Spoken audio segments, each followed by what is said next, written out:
Hi, I'm Mark Fischer, candidate for the Pennsylvania House of Representatives in District 50. This is Mark and Sam on the back porch. And if you have any thoughts, comments, questions, please go to my website, www.markwfischer.com. Fischer is spelled F-I-S-C-H-E-R.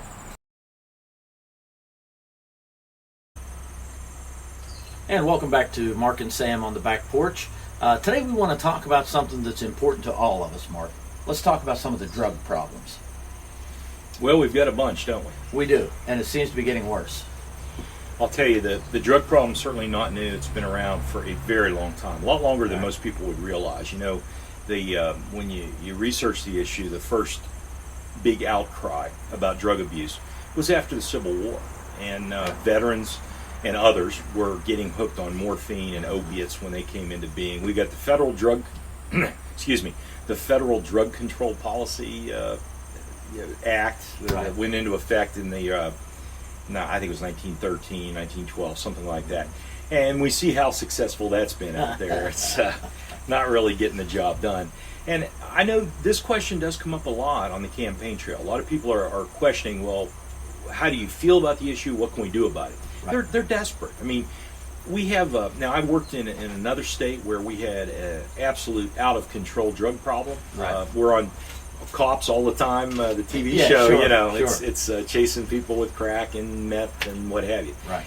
But up here in the 50th district, I see several things that are very prevalent with substance abuse. The young people are really into it in a big way. We've got some serious problems now. I've got firsthand experience with this here. We've got shoplifters in my wife's antique mall we've had to deal with. Right. One of them for sure was somebody with an addiction, clearly a bit out of control.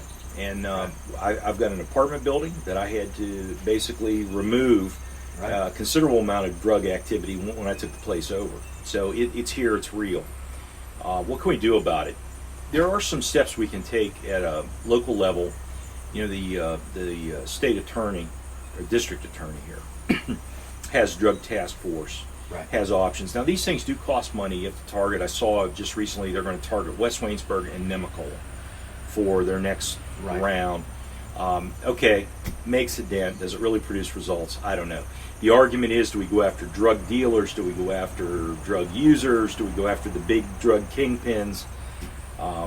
We've been playing this game for many decades, and we don't seem to be, in my mind, winning it. No, it seems to be getting worse and worse. I think it is. And one of the things we have to look at, I don't know how we're ever going to change personal behavior. As far as the willingness to do the wrong thing by a lot of people, and it's there, it's real. But what we can think about doing is eliminating anything in the system that supports that behavior. If somebody chooses to use drugs, I don't want one dime of taxpayer money to end up supporting their addiction or their habit or their hobby. Right, sure. It shouldn't happen. Now, that speaks to things like mandatory drug testing for benefits of any type that come from taxpayer money. People say, well, that's just, that's crazy, you can't do that. But listen, I spent a career in public safety where I was subject to random drug testing at any time. Right. Okay? I did that and agreed to that because I wanted to have a career, I wanted to make money, support my family. In this case, we're taking taxpayers' money, taking their taxes, carve off a large amount for government, as I like to say, and then we send back benefits. And I think that somebody that has to depend on those benefits should absolutely have a set of rules they must play by. And if they don't receive the benefit. End of discussion. I am amazed at the amount of liberal lip service this gets. And it's terrible. It's an addiction. They're sick individuals and whatever. Look, I don't care. It's taxpayer dollars, and this money should not end up in any way supporting that addiction. Right. And what about the children? I don't have a good solution. The children of the addicts, another nightmare of a problem. I will say though, we had people that have been addicted since forever, and children that grow up. Some do very well, some don't do well. Is this something government can really fix? Do we have that ability? If we throw more money at it, will it get better? I'm not so sure, Sam, but I do not support one penny of taxpayer dollars going to support somebody that's spending their time using drugs. They ought to be out hunting for a job, trying to make it the best they can. Some of the folks maybe are not employable because of Right. disability, whatever. But the idea that you're going to take our money and spend it that way doesn't work for me. Well, it's a big thing you just said. You were randomly drug tested to get Absolutely. paid. Absolutely. So if these people want paid, then they should be randomly drug tested.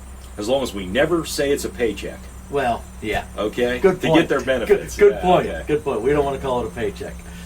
Well, you heard it straight from Mark Fischer. He's running for representative in the 50th district, and you're listening to Mark and Sam on the Back Porch. Stay tuned. We've got a lot more.